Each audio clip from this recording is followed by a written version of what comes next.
truth is the most convincing story that maps onto reality, and that's why the central narrative is falling apart. Right now in the United States, people should not be walking around with masks. We must see the central narrative for the fiction that it is. We are Americans. While elections are sometimes messy, this was a secure election. The founders began the fight for human liberty and self-governance, and it's up to us to finish the job.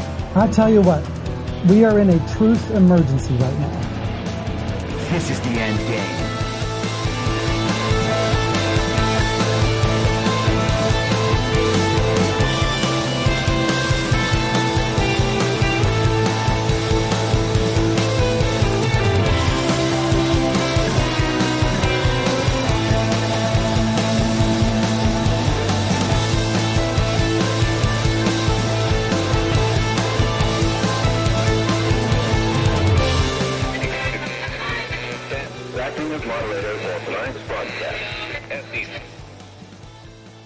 It's Thursday, October 3rd, 2024, the 1,352nd day of dystopia.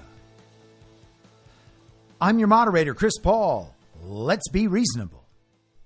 A warm welcome and hello to all of you listening through a paid subscription at imyourmoderator.substack.com. You can become a paid subscriber for as little as $50 a year or $5 a month. And in doing so, you will get the ad-free experience. You'll be able to participate in the conversation over on Substack, and you'll be invited to the interactive live stream every Wednesday afternoon. And if you can't or you simply don't want to, continue listening to the free version on Substack, a wide variety of podcast platforms, and of course, Rumble. All I ask is that you share it with your friends. You can find the links to the podcast, the writing, the social media, and the merch site by visiting linktree.com/I'mYourModerator. Anyone who understands the roller coaster we've been on these past few years knows we haven't reached the end yet, and there may still be hard times to come. And as we add $1 trillion to the national debt every 100 days, we could be headed for some shaky financial times. If you're like me, you're figuring out how to diversify and make sure some seeds are planted for whatever may come. And that's one of the many reasons I think Bitcoin is part of our future. But it's not only about money. Bitcoin looks to be a critical part of the next generation of technology, communications, energy, verification, and even national defense. I'd encourage everyone to do their research and do it now. And if you're convinced of the likelihood that Bitcoin is an essential part of our future, then you'll need an on-ramp. I recommend River. River empowers you to grow your portfolio without any unwanted surprises and eliminates third-party custodians, putting you in control of your assets. Open an account with no minimum purchase requirement. You can get your Bitcoin journey started with just $1. Visit partner.river.com/reasonable to create your River account today. That's partner.river.com/reasonable. Now, I know that many of you out there understand the need to diversify assets, or maybe you're looking to protect your retirement savings, but you're not quite there yet on Bitcoin. And you feel better about precious metals? I get that too. I think going in multiple directions is wise, and I do that myself. And when it comes to buying precious metals, you want to be working with a good company. And that's why I've partnered with GOLDCO. GOLDCO is a 6-time Inc. 5000 winner, 2022 Company of the Year, and they've helped people like you and me place over $2 billion in gold and silver. And I have gotten silver from GOLDCO. And right now they're offering my supporters up to $10,000 in bonus silver while supplies last. Don't pass this offer up. Go to reasonablegold.com now. This is your opportunity to protect you and your family from an out-of-control government before it's too late. So don't wait a second longer. Take action today. Click on the link in the podcast notes or go to reasonablegold.com now and get your free gold kit, your free IRA kit. You'll be glad you did. All right, so yesterday on the subscriber stream, we talked about Tuesday night's debate between JD Vance and Tim Walz, a debate obviously dominated by JD Vance. He came out looking much better to any rational person. And because his presentation was in conflict with the mainstream media narrative about who JD Vance is and what he represents as part of this Trump ticket during this fake campaign leading up to a fake election, the debate performance ultimately seems to have provided some kind of permission structure for people who imagine themselves to be centrists or liberals to weather the social impact of admitting that they're not going to go out and quote unquote vote for Kamala Harris and Tim Walz.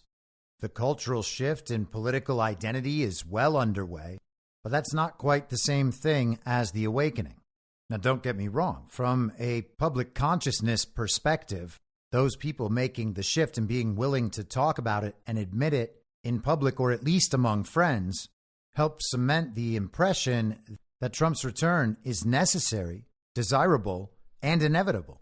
That's the sort of thing that makes it narratively too big to rig. And so all that is very good. And if that was JD Vance's task and purpose, he performed it extraordinarily well.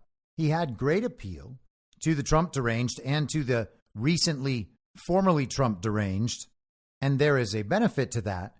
But he also had an opportunity to present some important truths to the American public that maybe they need to hear from a person like JD Vance, and he took a pass on that. And I discussed that at length in the subscriber stream. But I want to start with this article in Politico from yesterday. The headline, "The First Debate of 2028.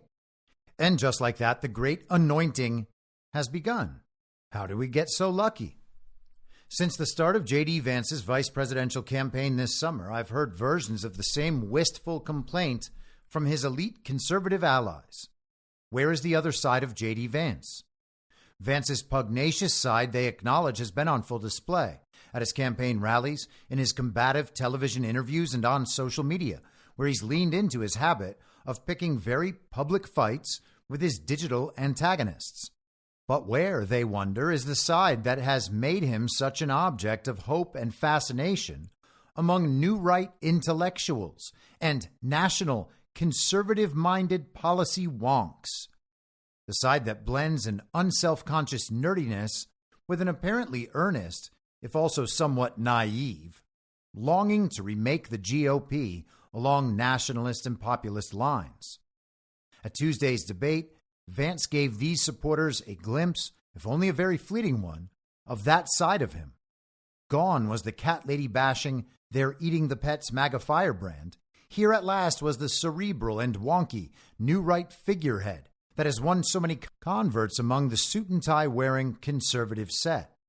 Just what MAGA always dreamed of, an establishment conservative who says nice things about populism and nationalism, but is absolutely beloved by the perennial Trump and MAGA antagonists who still imagine themselves to be the intellectual vanguard of conservatism. That was the Vance that energized so many of us, said Sohrab Ahmari, a conservative journalist and co-editor of the Vance-friendly Compact magazine. Sophisticated, nimble, possessed of a post-neoliberal theory of bipartisan failure. Sohrab Ahmari, I imagine, is someone who still believes the Uniparty is a conspiracy theory. As for Compact magazine, where he is the editor, on their website, this is how they describe themselves.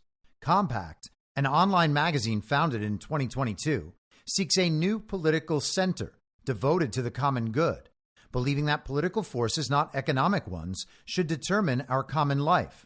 We draw on the social democratic tradition to argue for an order marked by authentic freedom, social stability, and shared prosperity. Though we have definite opinions, we proudly publish writers with whom we disagree. On the same page, they feature blurbs about how great the website is, featuring quotes from people like Josh Hawley, the senator from Missouri, all the way to Michelle Goldberg of the New York Times and famed leftist writer Slavoj Žižek. So they publish a range of perspectives, but all within the central narrative bubble. It is a collection of wannabe elite standard issue villagers who haven't figured out the Uniparty and still think the news is real. There's this strange myth in media that a huge market exists for that viewpoint. So it makes sense that outlets like Politico are catering to them and highlighting their particular desires. Back to the article.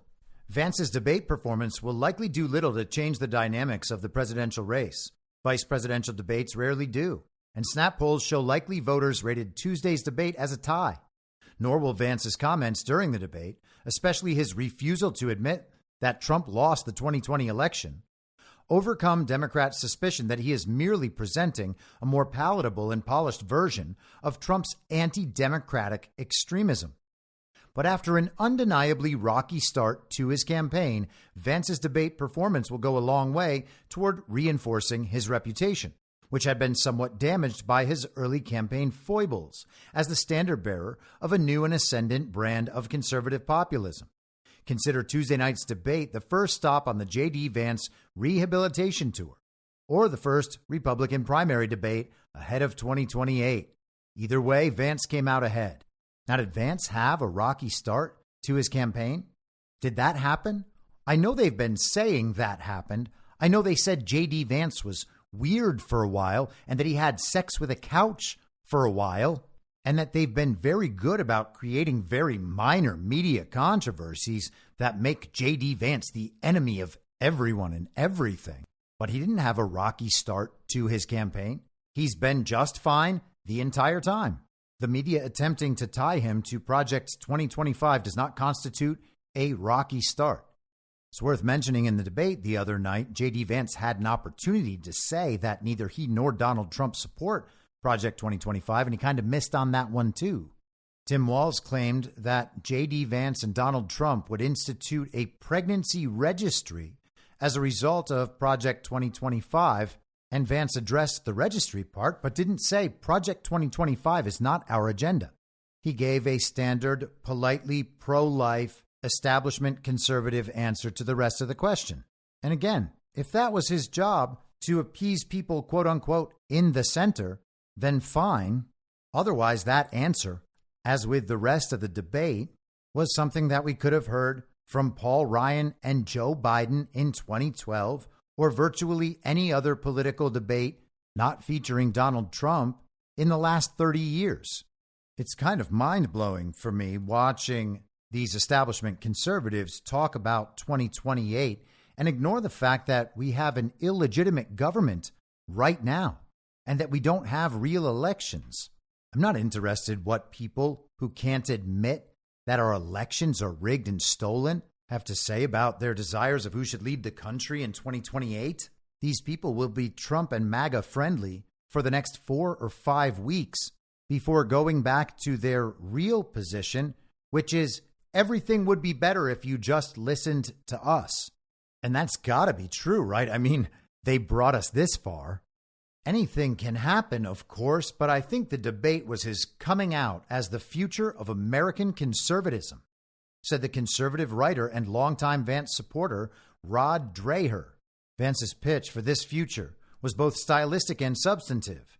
Stylistically, Vance came across as even-tempered and erudite, a stark contrast both to his running mate and to his own persona on the campaign trail.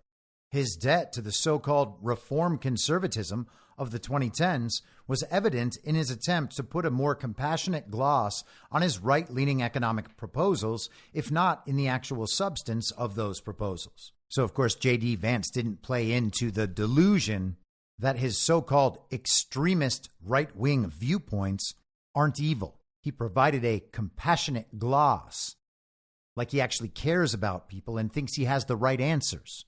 You're not allowed to do that.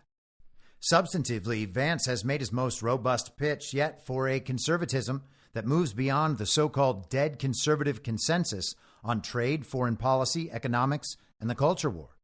At the center of this pitch was his broadside against, quote-unquote, the experts, who blessed the move toward globalization and economic liberalization that Vance believes is responsible for the decline of American manufacturing and the hollowing out of the middle class. This riff, more than any specific policy proposal, captured the crux of Vance's political outlook, that America's problems are the product of a feckless and corrupt elite, but that the solution to those problems is to replace those, the experts, with a better and presumably more conservative class of elites. Now, I don't know if JD Vance actually represents that position, but he might. That's not the position that Donald Trump represents. And that's why these writers like JD Vance so much.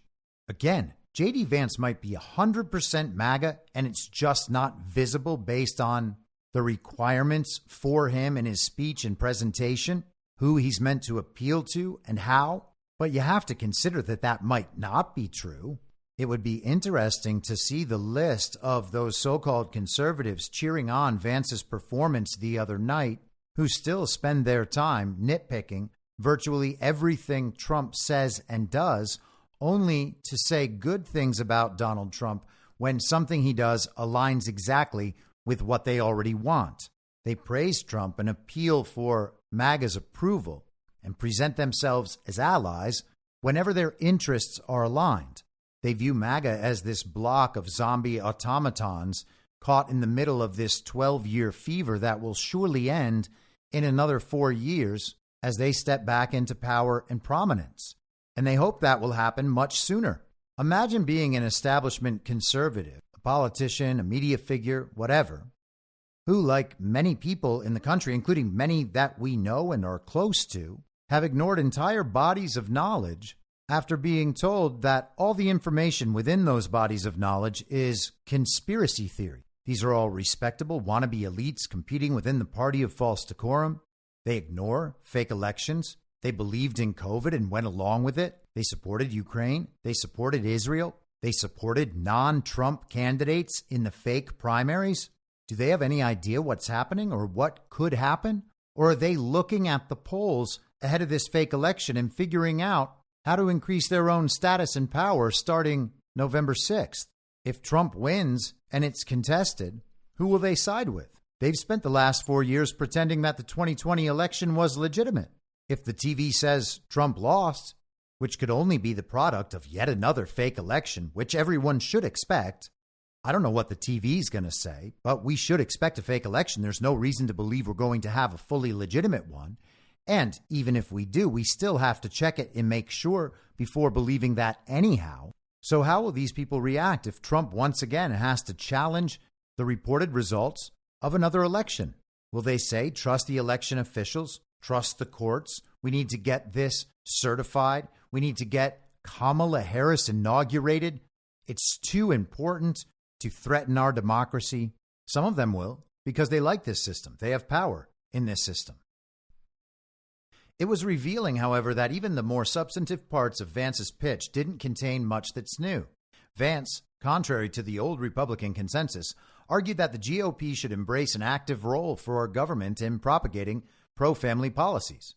But his outlines of those policies relied heavily on old-school conservative thinking about leveraging market mechanisms to lower the cost of childcare, among other things. On abortion, Vance frankly acknowledged that Republicans need to do a much better job at earning the American people's trust back on this issue, without acknowledging that his running mate is responsible for creating the post-Dobbs status quo that has undermined Americans' trust in Republicans in the first place. Well, again, Politico commie, that's not the case. Donald Trump sending the issue back to the states did not undermine Americans' trust in Republicans related to that issue, nor did his specific position, which is to allow for the exceptions of rape, incest, and the life of the mother. They generate the abortion insanity among some portion, probably some minority, of their own supporters, and then they highlight it relentlessly as though the entire country agrees with them, but that's obviously not true. But back to the article. It was symptomatic of a deeper contradiction in Vance's pitch, his stated desire to break with the old Republican orthodoxy, but his unwillingness to break with Trump on the points where he plainly represented that old orthodoxy.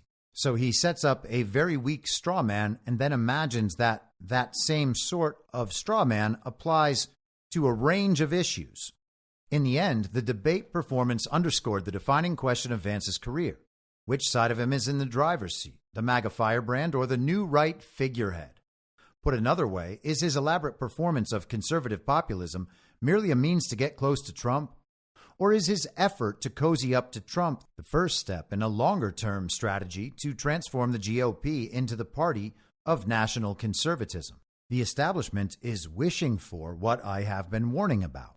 JD Vance not being a champion of MAGA, but a person through whom the establishment can resume their ascent to power. The version of Vance that appeared at the debate was able to persuade his anxious allies that the latter is true, and in the process it bolstered his prospects of becoming Trump's heir apparent in 2028, regardless of what happens in November. But it was in the end fleeting. By Wednesday afternoon, Vance had reverted to his typical campaign shtick of insulting Harris and teasing Walz at a rally in Michigan. Oh, Crimea River. Kamala Harris and Tim Walz called Donald Trump a criminal. Isn't it incredible how they frame JD Vance's light ribbing as though he is some dangerous meanie? Will the other version of him make another appearance? And will it be able to win any voters to his side? We may have to wait 4 more years to find out. I don't know about you, but giving the power back to the people doesn't seem to align with our president 4 years from now being chosen and anointed by the party establishment before Trump is even once again publicly acknowledged as the president. Again, why would anyone listen to these people? Their connections to the power structure in the conservative establishment is reason enough for ignoring them, and their endorsements should be considered a warning.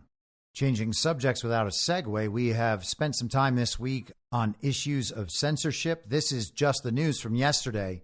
Schiff demands social media companies censor election misinformation. Yesterday, we talked about the Democrat chair of the Senate Intelligence Committee, Mark Warner, and how he requested CISA get involved with the social media platforms and other platforms in the censorship of what he called mis and disinformation. And now we have Adam Schiff, former member of the House Intelligence Committee, spearheading another censorship effort. Adam Schiff, along with 7 other Democrat members of the House, demanded that 8 social media companies censor election misinformation and disinformation going into the November election. Schiff announced on Tuesday that the letter was sent to the chief executive officers of Google, Instagram, Meta, Microsoft, Snap Incorporated, that's Snapchat, TikTok, X, and YouTube. They are really covering a big chunk of the internet. We write to your platforms as concerned members of Congress, seeking further information about your preparation for and response to the spread of misinformation and disinformation, or the potential incitement of violence on your platforms leading up to the 2024 elections, the letter begins. We've already seen how posts with disinformation have spread on the major social media platforms both in the United States and across the globe during election cycles. We continue to be concerned with each of your companies' ability to react efficiently and effectively to misinformation and disinformation, or to any potential incitement of violence occurring on your platforms.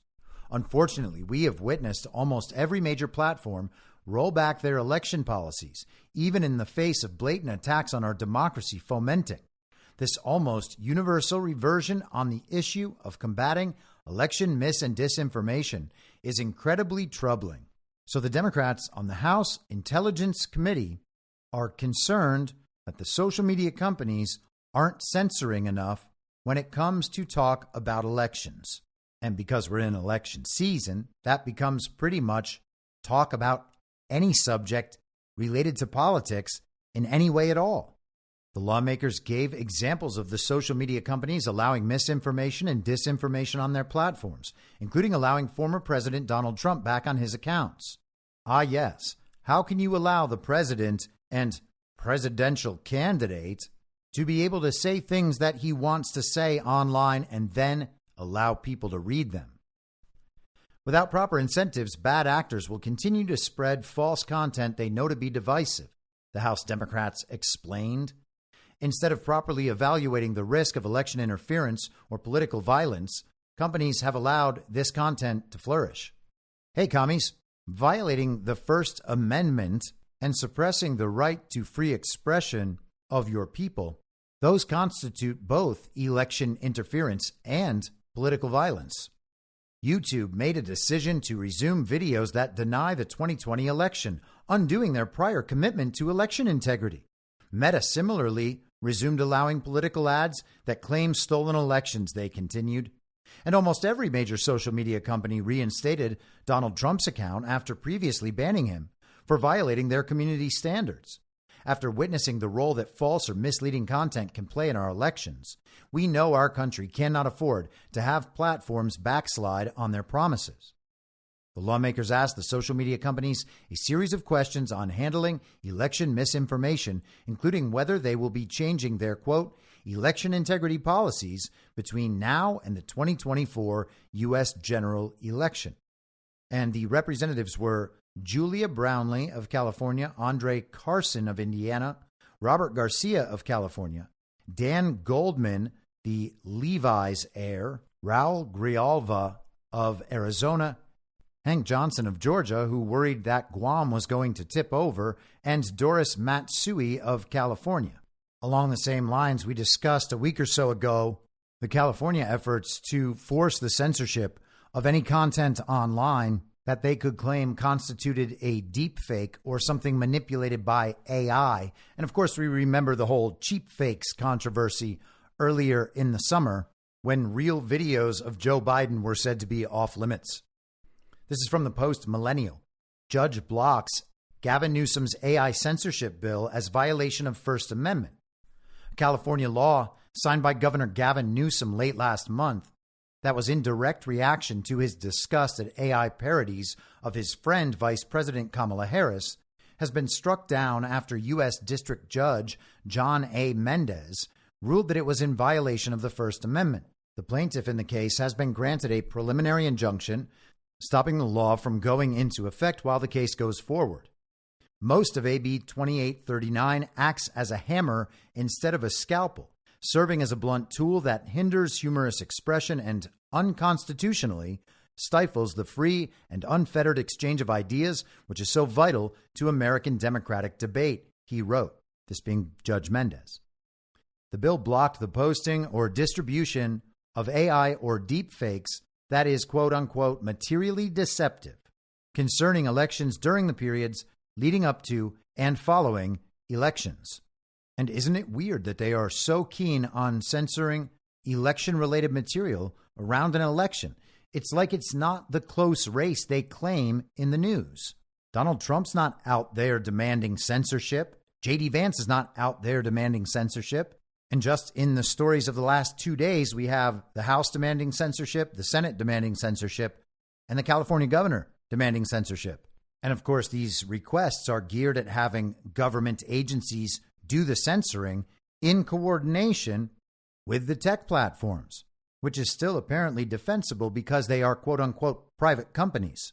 The establishment conservatives used to love telling us that one. Journalist Michael Schellenberger, in his coverage of the decision, wrote that in the New York Times versus Sullivan, the Supreme Court held that even deliberate lies said with actual malice about the government are constitutionally protected. And it's so crazy that that's even described as having to do with truth versus lies. The people should obviously be able to express whatever opinion they want. Even the pretense that the government is in a position to weigh in on what is true or false is already giving the game away. They have no say in the matter whatsoever. In the ruling, Mendez wrote, AB 2839 does not pass constitutional scrutiny because the law does not use the least restrictive means available for advancing the state's interest here. As plaintiffs persuasively argue, counterspeech is a less restrictive alternative to prohibiting videos such as those posted by plaintiff, no matter how offensive or inappropriate someone may find them. Mendez's ruling is in favor of the axiom that the cure for bad speech is simply more speech, not restrictions on speech.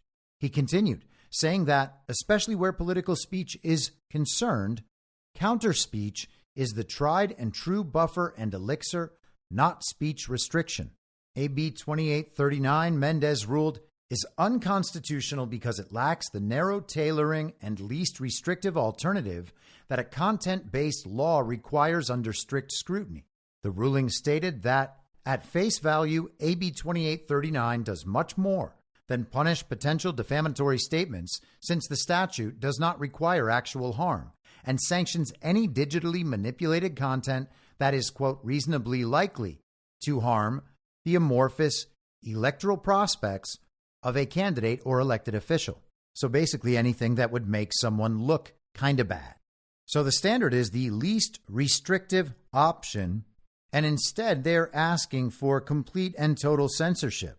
Now, maybe this is another one of those issues that'll be appealed all the way up to the Supreme Court. Maybe they're going to have a very busy October. And while it's good that these decisions are going in this direction, there is already pervasive censorship across all those platforms. News of all these efforts and news of all these efforts potentially failing should not be confused with us actually having free speech online. That's not the case on the legacy platforms. The Just the News article mentioned Google, Instagram, Meta, Microsoft, Snap, TikTok, X, and YouTube. All of those sites are already censored. And I don't do this to sound pessimistic. I do it because you can see what trick is being played here. It's very similar to the trick they use with election integrity. We hear about all these election integrity experts. We get Democrats freaking out about counting the ballots in Georgia, for instance. They're going to be forced to do basic things, or they get barred from doing the absolute worst things. And we say, wow, that's a victory. We went through a bunch of these examples last week. I'm not saying they're never good. I'm not saying it's not better this way than the other, but I'm saying that it's like a light switch. It's either on or it's off. If a platform is partially censored, that is a censored platform. If elections are partially rigged, those are rigged elections.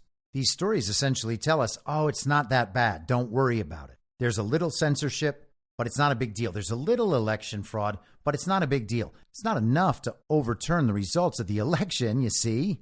I did an episode many months ago now called Demand Better, Get Better. The goal here is not to celebrate the stories that we are told on a daily basis and feel good about them. The goal is to say thanks, but that's not quite good enough. It is not pessimistic. It's not blackpilling. It's not harming the movement. It's not radical to demand the most basic constitutional rights. We are being denied free speech under the First Amendment intentionally, and it's being caused by the government.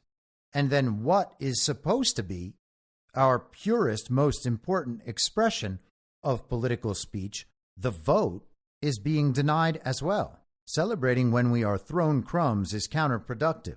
Demand better, get better. People have leverage that they refuse to use and just give away. And they say, thank you for making it even this good. That's groveling. Now, to be fair, I can totally understand why they would want to censor people. Every bit of news that comes out is bad for them. The news that they think is good for them, that they portray as good for them, is also bad for them. But that doesn't stop them from trying because they don't really have anything else.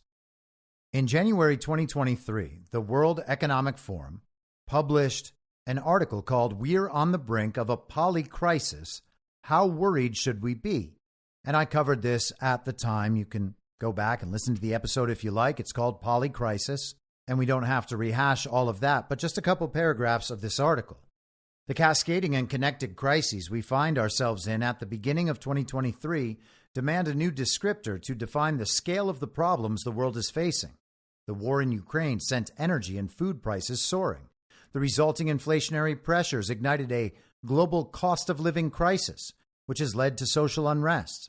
On top of all that, carbon emissions continued to rise as economies reopened after the pandemic. And now, of course, all of that is nonsense. It was not Russia's special military operation in Ukraine that set off this supposed chain of events that has caused the polycrisis. They are creating and then implementing a broad range of crisis scenarios that they will then have to justify and explain as real and spontaneous, rather than fake and planned and scripted. The article continues, the collective vocabularies stored in the world's great dictionaries didn't appear to hold a single word to sum up all this strife. So here's a new one, polycrisis. The World Economic Forum's Global Risk Report 2023 uses the term to explain how, quote, present and future risks can also interact with each other to form a polycrisis, a cluster of related global risks with compounding effects, such that the overall impact exceeds the sum of each part. The World Economic Forum asked 1,200 of their associates, people they refer to as experts, what they thought the likely impact and severity of events would be over the next 2 years and over the next 10. I'll just go through the 2-year list.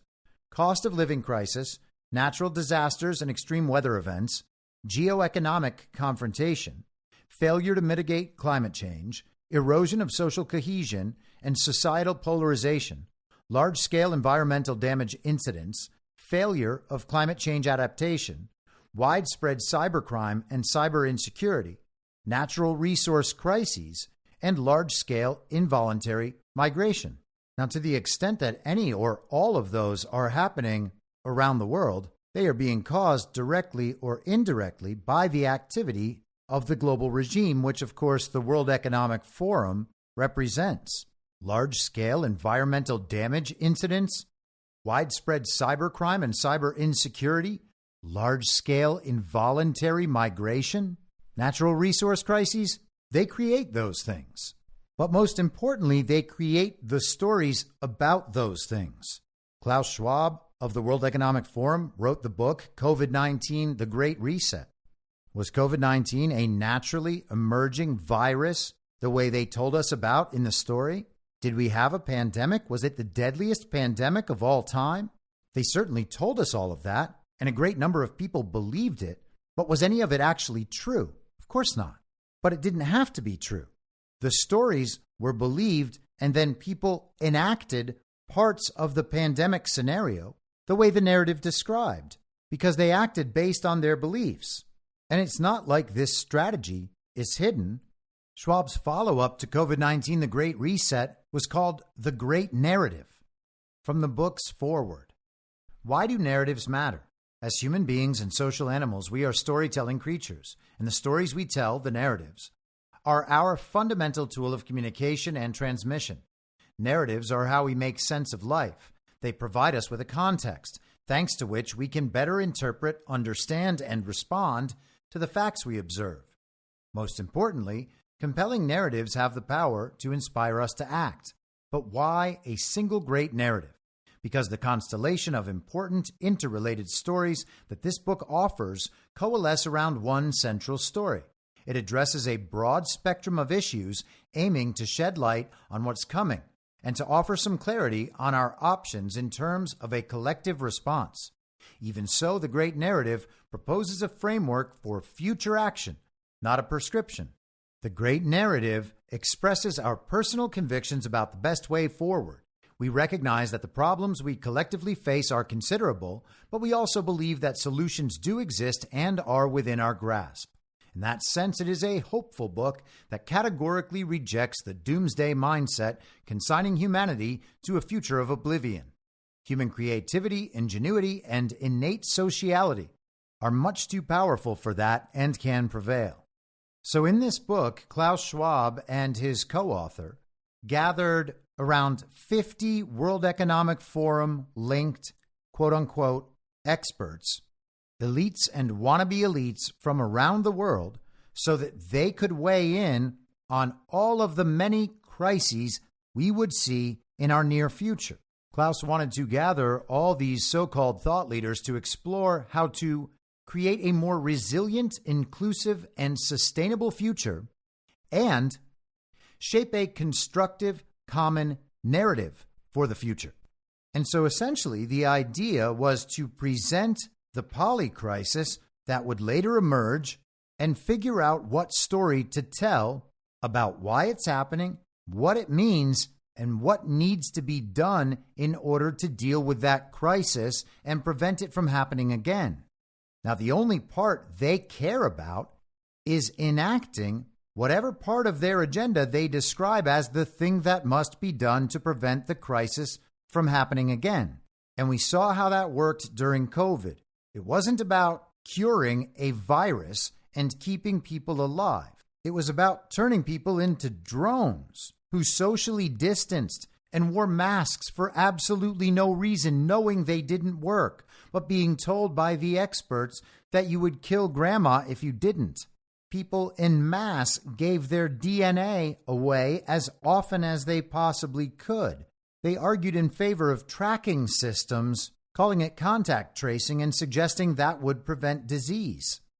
Many were convinced either voluntarily out of a love for the science or because they were coerced to inject themselves with a toxic experimental substance that couldn't protect them from a disease that couldn't kill them.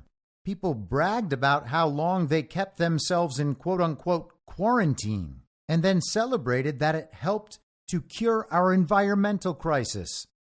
So they tell us what's happening and what it means, and we're supposed to believe that. And if we don't believe it, well, we can try a different version. They'll give us 10 or 20 different versions. As long as we all converge around agreeing to believe and do whatever they say must be done in order to solve the crisis and prevent another one. They implement a little bit of the agenda here and a little there and a little over there, and then they cycle it back through again and again. Now, I don't know if they'll be able to sell us another very deadly pandemic, but they might find another opportunity to get us contact tracing, or it's possible that they got all the testing and refinement of their system accomplished the first time around. Once the people have already accepted it, why would the regime ever stop doing it? I think it's important to understand the interplay of the great narrative concept and how it's linked to the Polycrisis concept. Consider the colonial pipeline shutdown from a few years ago. We're told that was a cyber attack. But what if it wasn't a cyber attack? What if someone just turned it off, caused a lot of problems, created a lot of suffering and strife that were then broadcast on social media, letting the entire country know that people were suffering as a result of this pipeline shutdown, and then convincing us that there was a grave threat of cyber attacks to our critical infrastructure all the time? I don't need to deny the possibility of cyber attacks against our critical infrastructure to understand that a cyber attack was not at all required in that situation. Someone could have simply shut the thing down, and all the rest of the story would have played out the same. I don't have to deny that there are cyber attacks against infrastructure. I don't have to deny that the pipeline was shut down. It's just that one little part about what caused it. They even wrapped that story up in a nice, pretty bow. They told us they got the guys, and they got some of the money back. Sorry for all that suffering and strife, but you'll be happy to know that we caught the criminals. But did you? Or are you the criminals? A real cyber attack was not at all required for that story. But the story became very, very real for the people directly affected by it. It became real for all those of us who saw those people giving their stories on social media. And because of that, we believe that cyber attacks are dangerous. Is our concern over cyber attacks justified? Maybe.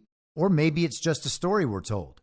Now, I bring all this up because, as I mentioned on Tuesday, I think that we are seeing a convergence of a number of concurrent crises. I think we are seeing the Polycrisis playing out in real time on all of our screens, our little windows into that wide, wide world. Crisis after crisis after crisis. What could it possibly mean? We'll never find out. Who has the time to look into all of these stories and get all the details and find out what exactly happened? Well, basically no one. And eventually it all becomes so depressing, so upsetting that a lot of people check out. And then that's perfect because they just defer to the experts. They defer to whoever the television says has the best story. And of course, you trust them. It's all about reputation. You got to find the people with the right reputation that you can respect and trust, and then allow them to tell the story to you. And at the end of that story, they've told you what's happening. They've told you what it means. Now they're going to tell you what you need to do to respond to the crisis and ensure that it never happens again. The story they've told about events, real or fake, manufactured or not, is just to convince you to do that last part. Respond in the way they want you to respond, basing your actions on whatever motivation you connect to among the options they've presented. In the meantime, they are sowing chaos. They are drumming up wars around the world. And all of this is a massive effort geared at convincing the people to allow the regime's uniparty system to remain in place and in control of the United States of America. And so I want to get into a bit of this today, and then we will continue along with it tomorrow. I was going to present these various crises individually, but CNN actually had an interesting article up today that provides a framework for this. It's by their daily expert in Trump derangement, who honestly might be an AI. His name is Stephen Collinson. The headline is October surprises are piling up, but a toss-up race seems impervious to shocks. And already the headline is hysterical. A toss-up race seems impervious to shocks. The polls don't change from this being a close race, no matter what happens in the campaign, and we are supposed to believe that the polls are real.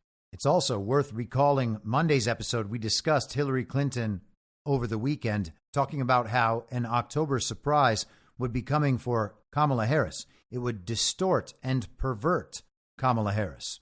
But these presumably are not that kind of October surprise. These are just real disasters that just happen to be caused by or exploited by the regime, the people who see every crisis as an opportunity and look for opportunities and can create crises.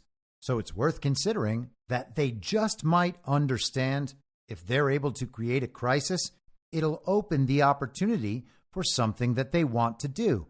Like if they want to ban guns, for instance, maybe there'll be a school shooting blamed on a kid who just so happens to know the FBI.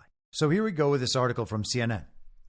October surprises are coming at a dizzying pace, but the question is whether grave crises at home and abroad can break a dead heat between Donald Trump and Kamala Harris in an election that's already been marked by huge turmoil. Oh yeah? Like the fact that it's fake? Or like Kamala Harris was just inserted as the candidate? The White House is grappling with three challenges that could threaten the vice president's hopes and offer an opening to the Republican nominee's narrative of Biden-era negligence. A month before Election Day, the U.S. faces the grave possibility of being dragged into a Middle East conflagration, a port workers' strike could harm inflation-weary consumers, and political pressure is rising in the fallout of Hurricane Helene. So the Israel at war with the entire Middle East narrative that came out of the paragliding go-kart incident, the dock workers' strike, and the fallout from the hurricane. These could all negatively affect the illegitimate Biden-Harris administration.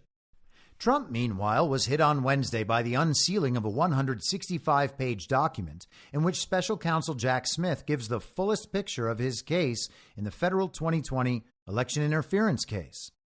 The ex-president has pleaded not guilty, but the filing re-injected his attempt to steal the last election into the frantic endgame of a campaign partially shaped by Democrats' claims he poses an existential threat to American democracy.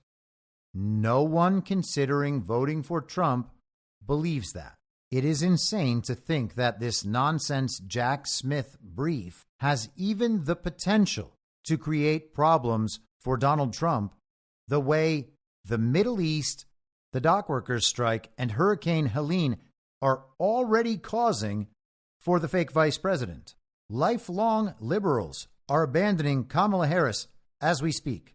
The Democrat base has been eroding for years. They've lost labor. They're losing black and Hispanic voters in droves. They're losing young people.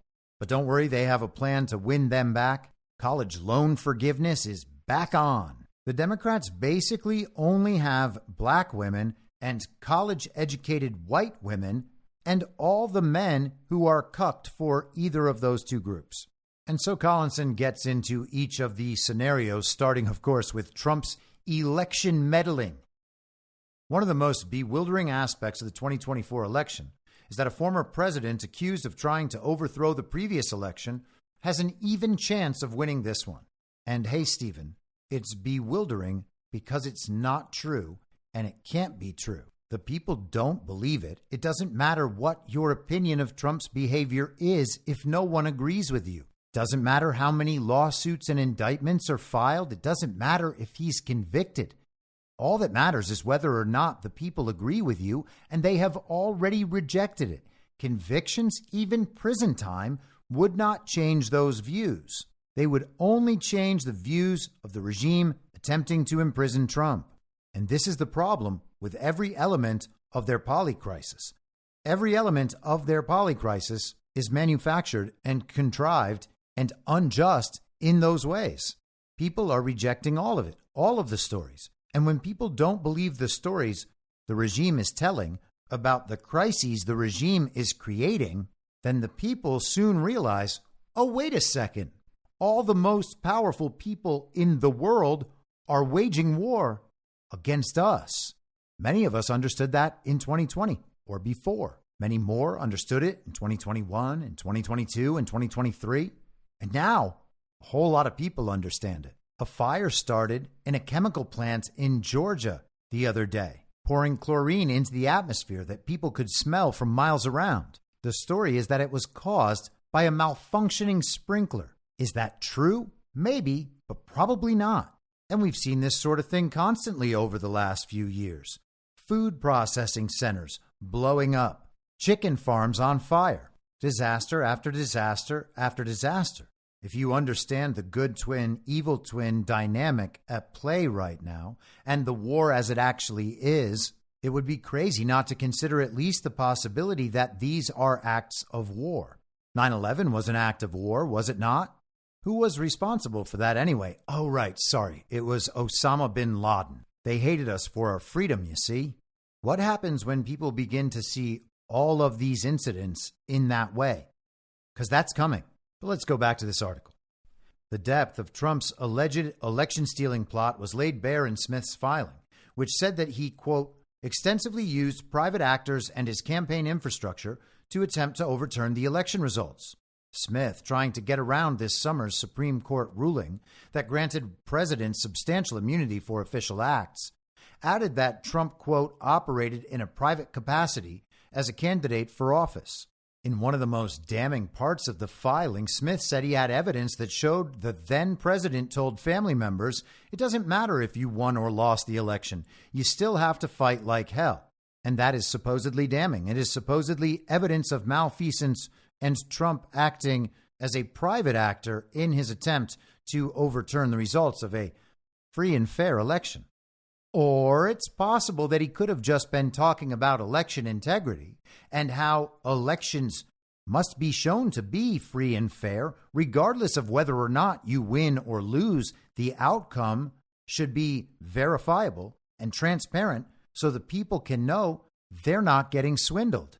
That's a scenario where Trump might say it doesn't matter if you won or lost the election, you still have to fight like hell. But we are supposed to understand that in the worst possible light, despite the facts, and agree that Trump actually has committed a crime and there's some chance that he will be found guilty and then go to prison and blah, blah, blah.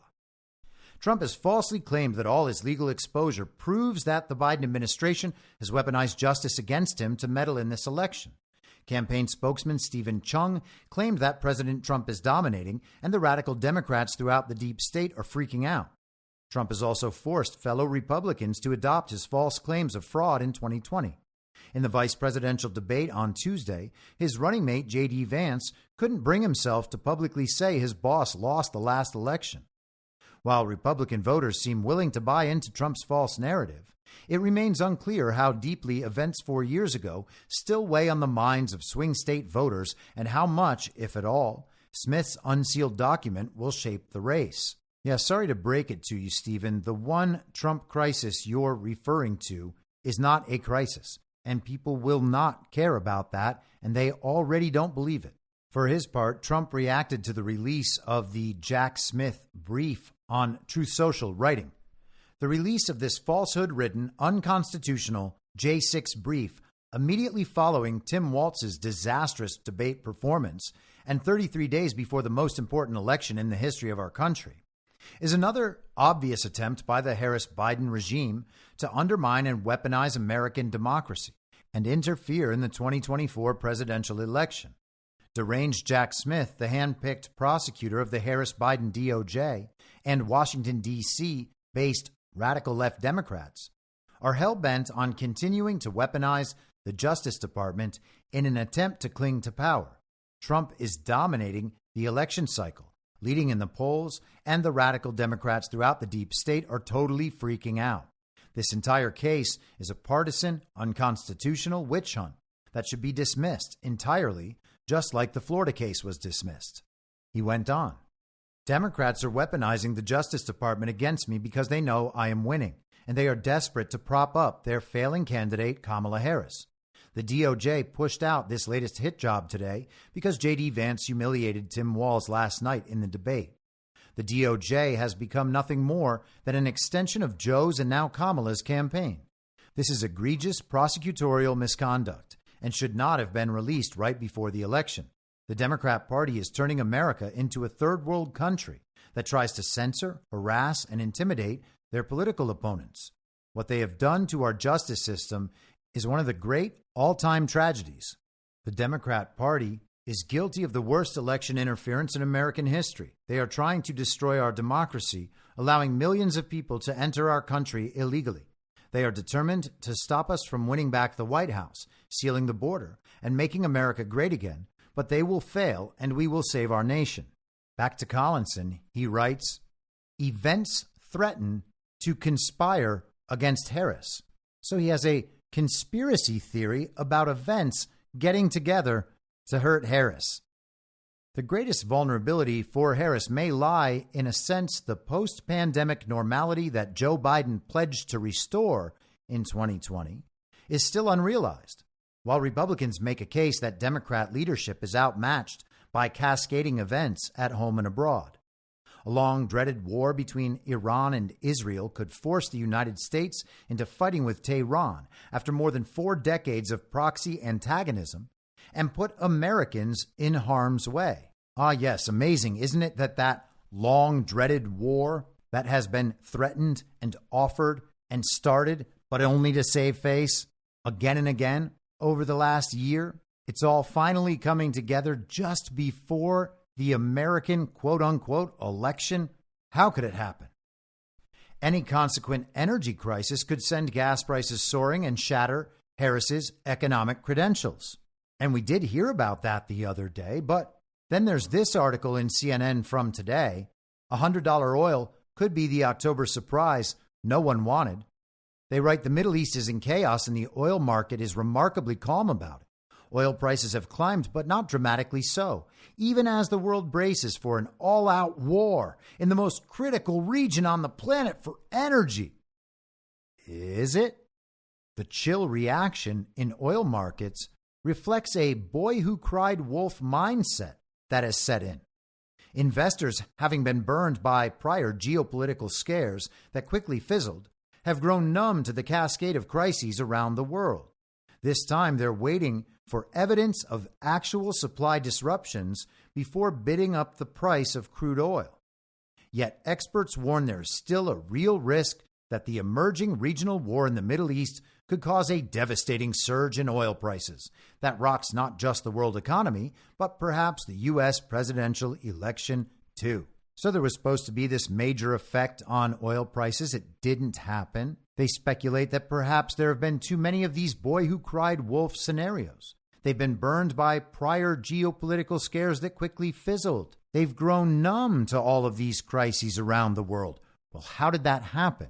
It happened because the regime's stories about what's causing these crises around the world have failed to convince people. People understand that they're not only being lied to about the details of the crises, they're being lied to about the cause of the crises and the meaning of the crises. And when they understand that everything they're being told is a lie, the idea that they are going to get in line and do what is suggested in order to respond to the crisis and make sure it never happens again becomes rather silly. And we can see that that's already coming true in the world. People are not responding the way they used to respond. They are not doing what they are told to do. They are not believing what they are told to believe. Back to Collinson. Any port stoppage is pulling the administration between its support for unionized labor and an imperative to prevent supermarket shortages and hiked prices. Meanwhile, Helene is the second deadliest hurricane to strike the U.S. mainland in the past 50 years, following Katrina in 2005, which became a symbol of how mismanaged natural disasters can create political cataclysms. And I guess we just have to give them the benefit of the doubt that this is a very natural disaster. There's no reason to do that because weather modification is real and because it's clear that they are attempting to exploit this crisis as an opportunity. I wonder what that would mean for prior hurricanes. like Hurricane Katrina. And while we're at it, I seem to remember a very natural disaster happening in Lahaina last year. Or what about that very random accident with the train crash in East Palestine, Ohio? These events are all very similar, especially in the response. Kamala Harris finally showed up yesterday in Georgia to babble about the work that's being done to respond to the hurricane, the people who are doing the work, what the work is doing to the people. And then the fake President Joe Biden took a helicopter tour today. Now, the problem started over the weekend, but of course, Kamala Harris was at fundraisers and Joe Biden was naturally on the beach. Biden promised that they were going to get all the resources they need, but over the last 24 hours or so, we've heard quite a few reports about how FEMA doesn't have enough funding to respond to all of the crises that may arise throughout this hurricane season. The fake president's fake DHS secretary said, "We are meeting the immediate needs with the money that we have. We are expecting another hurricane hitting. We do not have the funds. FEMA does not have the funds to make it through the season." And because, of course, beyond border czar Kamala Harris, Alejandro Mayorkas is the face of the illegitimate administration's immigration problem, Fox News reported on the federal government's expenditures on programs for illegal migrants. This from 2023. The educational expenditures, $6.6 billion. The federal medical expenditures, over $25 billion. Federal law enforcement, over $23 billion. Federal welfare programs, $11.5 billion, for a grand total of around $66.5 billion. They are, of course, also sending billions of dollars to Israel, billions of dollars to Ukraine, but they don't have money here to respond to the crises in this country. It's almost like they want the crises to be worse than they have to be. Fox News posted on X, formerly Twitter, today, Eye of the Storm. Former President Trump rips the Biden-Harris administration's hurricane response after visiting storm-ravaged Southeast before the president. And I guess they must be talking about the fake President Joe Biden. They have now attributed 200 deaths to Hurricane Helene.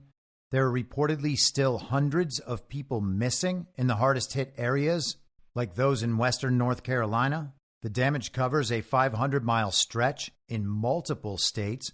Over 2 million people are without power. Tens of thousands are without running water. Hundreds of roads and bridges have been damaged or destroyed. And of course, untold damage from flooding and mudslides. We are told that the emergency services are overwhelmed and underfunded. A post went viral last night from a man named Chris Martinson, who described a conversation with someone said to be in Chimney Rock. That person said that at a town meeting, residents were told that the federal government planned to bulldoze Chimney Rock and claim ownership of the land and the homes, and that there are reports of bodies left unrecovered, that the area smells like death. There are reports of hundreds of body bags being used. There are reports of tires of emergency vehicles being slashed.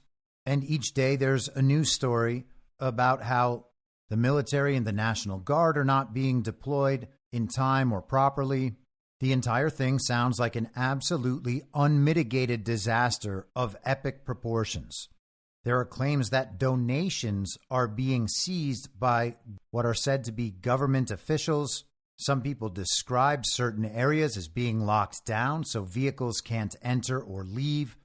Other people say those areas are accessible. It's hard to get reliable information in these circumstances, even from citizens who are nearby. Here's one video that continues making the rounds.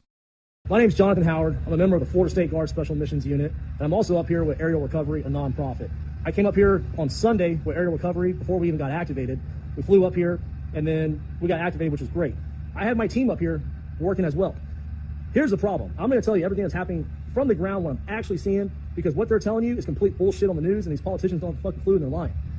And I'll say this now, I'll say it at the end of the video. The only thing I need from this video is helicopters. If I have helicopters, I can save lives. Without helicopters, I can't reach these people. It doesn't matter how many chainsaws and trucks I got, I can't get to them. They're 10 miles in, 20 miles, 40 miles in the mountains. There's no way to get with them or even communicate with them. I'm literally flying around in a civilian helicopter looking for SOS messages carved in the mud or painted on the ground, and we're dropping down and saving them. What got me fired up about this was yesterday, me and my team did the rescue of that 11-day-old baby. And all these government officials and social media, they're showing that video, that pictures and video of that rescue, and claiming that like they have some like government helped with that. And I mean, even USA, I think it was USA Today, wrote an article about it saying it was a Florida National Guard that went and got it, like with a helicopter. No, it was me, my buddy Charlie, and a civilian named Zeb with his own personal helicopter out of Wilmington, North Carolina. Like without that civilian, that baby would be dead. And the old lady we went and rescued after that, she'd be dead too because she had 1 day left of oxygen. That no one was going to go get them. I will tell you, when we go up in the air, I probably see 40 civilian helicopters, and I might see 2 Blackhawks, National Guard, military, whatever they are. That's it. No one's out there doing rescues. I have my entire team up here from Florida right now, and they have no ability to go rescue these people other than what they can drive to. And the people that are in dire need, they're out in the mountains. They are completely cut off. Now, I will say, I spoke to my congresswoman down in Florida, and she's a badass, and she made a bunch of phone calls, and now we got 2 contracted 60s coming up here tomorrow, which is great. I love that, but like, I still don't understand why we don't have more helicopters. Like, we'll get a lot of work done with that, but there's no military. There's no one's doing nothing. It blows my mind. And they're not even allowing people to see what's really going on. One of our friends yesterday, they were actually escorting CNN down at Lake Lure, and they wouldn't even let CNN, the sheriff department would not let them go videotape the bad areas, of how destructive it is. I don't know why they don't want to show you all that, but I mean, it is bad. I should also say, when I flew here on Sunday, they actually stopped us from going in, the sheriff department. And it was because of a bunch of politics that they were claiming was the Speaker of the House of North Carolina that was preventing us from even going in and trying to kick us out, which I have clarified today with North Carolina politicians that reached out to me, good on them, and they were like, that's complete bullshit. Speaker of the House has nothing. He wants you guys there. But this is the kind of political BS that is happening here right now. Like, everyone's trying to be in charge without taking any type of action. Nobody wants to coordinate with anybody. Everybody wants to pretend like they're being the hero while these people are literally fucking dying in the mountains. And these people, like I said, these people are limited medication. They're running out of oxygen, and there's no one going to get them. The most effective way I have found to go find these people is by getting in a helicopter and flying down the rivers and roads and looking for SOS messages or people waving us down. Now, of course, it's impossible to vouch for that, but that tracks with what a lot of other people in the area are saying. No matter what, the situation there is very strange. Why have government if they can't respond to issues like this? Why aren't they responding? Where's the money? Where's the resources? The people who pretend to be in power right now participate in international money laundering on behalf of the people who create the money out of thin air. They can't get money? Why didn't the fake president and the fake vice president show up earlier? Who's helping these people? Who's coordinating any of it? What we have is a massive unexplained crisis, or at least as yet unexplained.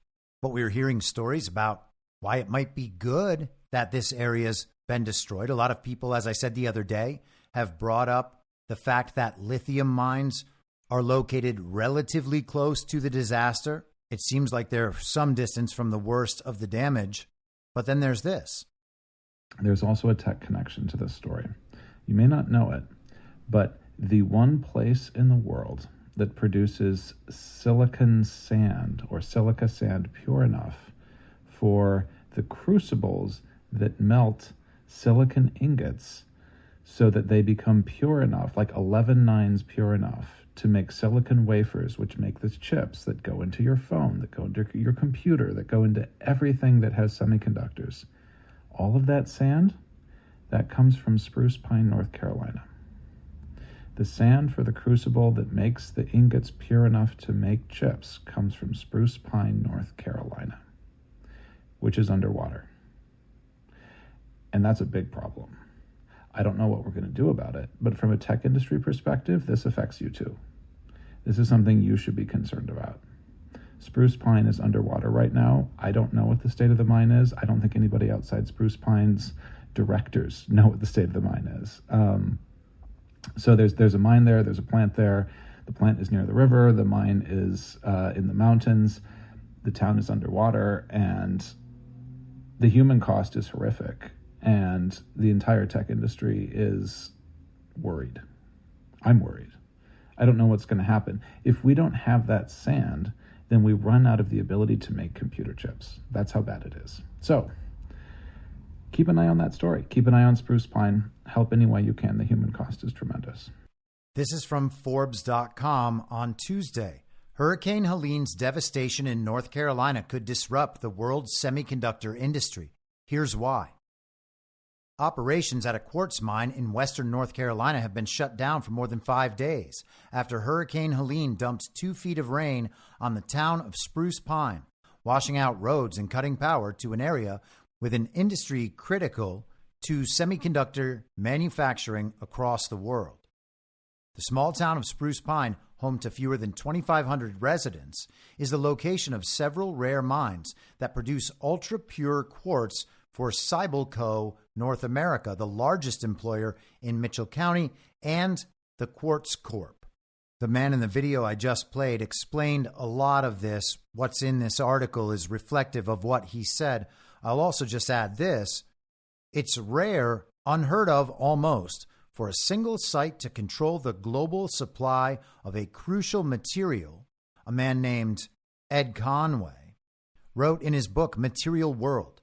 Yet if you want to get high-purity quartz, the kind you need to make those crucibles, without which you can't make silicon wafers, it has to come from spruce pine.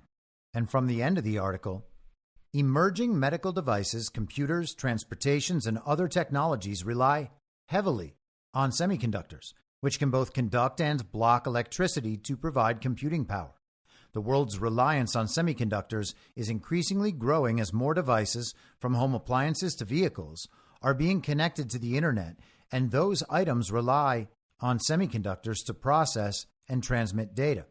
The semiconductor industry is expected to see global sales of $588 billion, according to Deloitte, up 13% from 2023. Here's the New York Times on Monday. Biden to sign bill allowing chip projects to skirt key environmental review.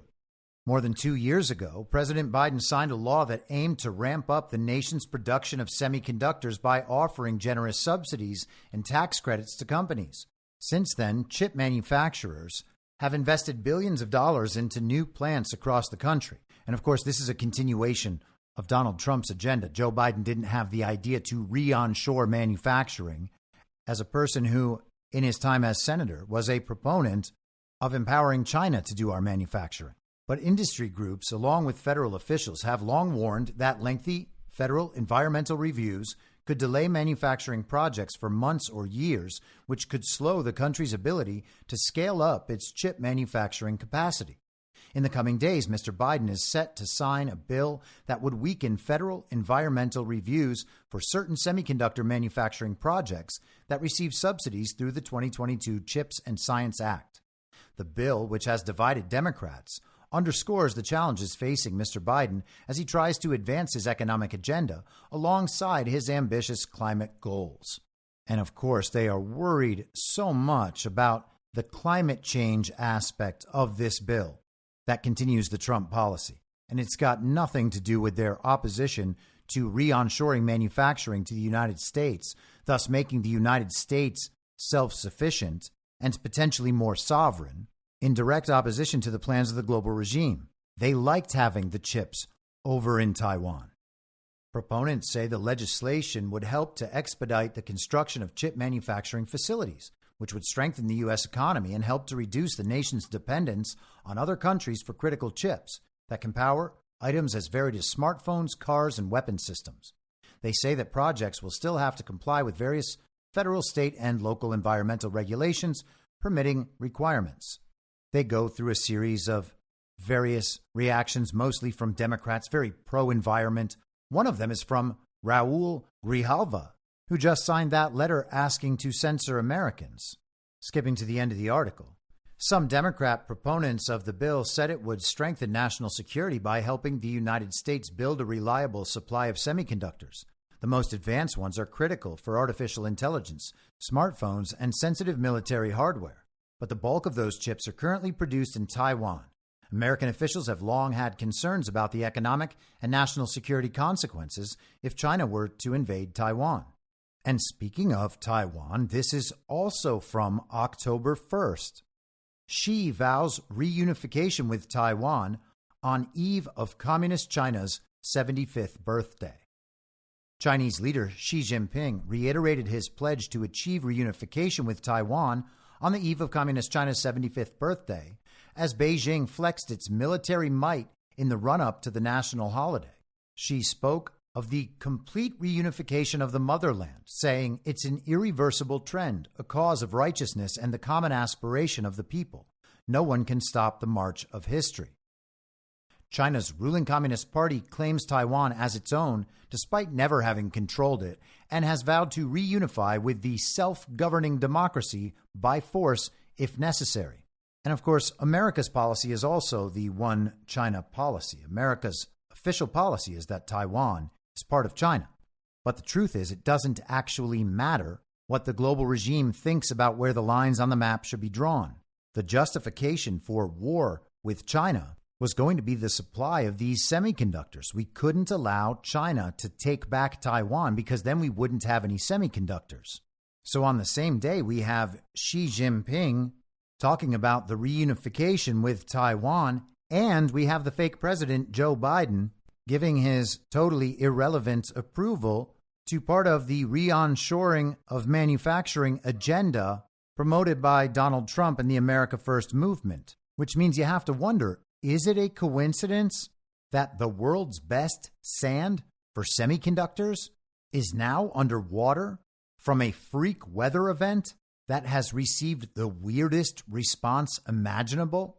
Many of the initial rumors were about lithium deposits, lithium mining, new companies acquiring the licenses to mine in those areas, but they seem a little out of range from where the real damage is done. The spruce pine theory, on the other hand, seems to map exactly and fit in with this larger global narrative. We are in the lead up, narratively speaking, to a confrontation between China and Taiwan that will resemble Russia and Ukraine, something I've been saying for years now. And so if you make it harder to re-onshore the manufacturing of semiconductors in the United States, you increase the value of Taiwanese semiconductors, which provides narrative support for the necessity of the United States intervening in Taiwan. Now, as I said, we'll continue this tomorrow, but consider what it means that something like this could be going on and that these things could be linked. I don't know it for sure, but it's along the lines of something the regime would do. It is an extreme damage environmental event, the sort described in the Polycrisis narrative. All it would take to then see this as an overt act of war is to understand that the regime could cause something like this. We've already talked about COVID and 9/11. Do we really need to look any further to judge whether or not they would do it, particularly in the midst of what is obviously an existential crisis for them? And so I just want to play one more clip. This is from Greg Reese at InfoWars. Say whatever you like about InfoWars. Believe whatever you like about Alex Jones. It's just information among other information. He's talking about past events and programs. You're welcome to look them up on your own and research them and prove to yourself that they are real things. But take a listen.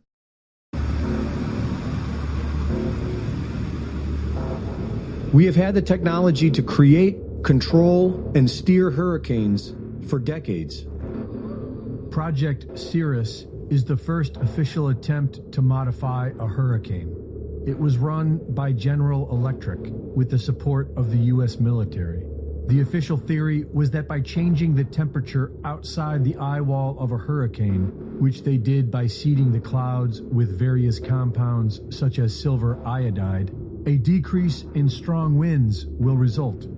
On October 13, 1947, Project Cirrus targeted a hurricane heading out to sea. Approximately 180 pounds of dry ice was dropped into the clouds. The crew then reported a pronounced modification of the cloud deck, and the hurricane abruptly changed direction and made landfall near Savannah, Georgia. The public blamed the government. Irving Langmuir, who pioneered General Electric's atmospheric research department, and admitted that the project was about learning how to weaponize the weather, also claimed the reversal of the hurricane had been caused by Project Cirrus, but the government denied it for 12 years. After a short delay, the project officially continued, and in 1965, Project Storm Fury had targeted Hurricane Betsy for seeding. On that day, the storm immediately changed direction and made landfall in southern Florida.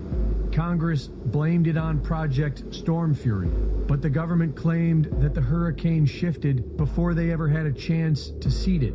And after 2 months of congressional hearings, the project was allowed to continue. In 1997, U.S. Defense Secretary William Cohen admitted we have the technology to control the weather, including earthquakes and volcanoes. The U.S. government has placed gag orders on employees of the National Weather Service. In October of 2012, after Hurricane Sandy weakened to a tropical storm, microwave imagery shows a thick red beam immediately followed by Sandy growing into a Category 1 hurricane and taking an unexplained left turn into New Jersey. He then goes into some of the lithium theory, but we can leave that aside for today. It seems we are now in the middle of this polycrisis period. It is playing out live on our screens. There are many real elements of these scenarios, and those are tragic, but they can only achieve the results the regime wants them to achieve if the narrative is effective and people believe it. We are being bombarded with psyops. The solution actually is to understand the elements of these stories that are fake and reject them. And so we will continue. I will be back tomorrow at the same reasonable time on the same reasonable podcast network. I don't have a network. Masks and lockdowns don't work. They lied to you about a pandemic, and Joe Biden will never be president. In my mind, that's the end game. If you're listening for free and would like to support the show, the best way to do that is by signing up for a paid subscription at imyourmoderator.substack.com. You can find the info stream over on Telegram at t.me/veryreasonable. The merch site is cancelcouture.com, and for all my other links, you can visit linktree.com/imyourmoderator. And I'll see you soon. Down on the range.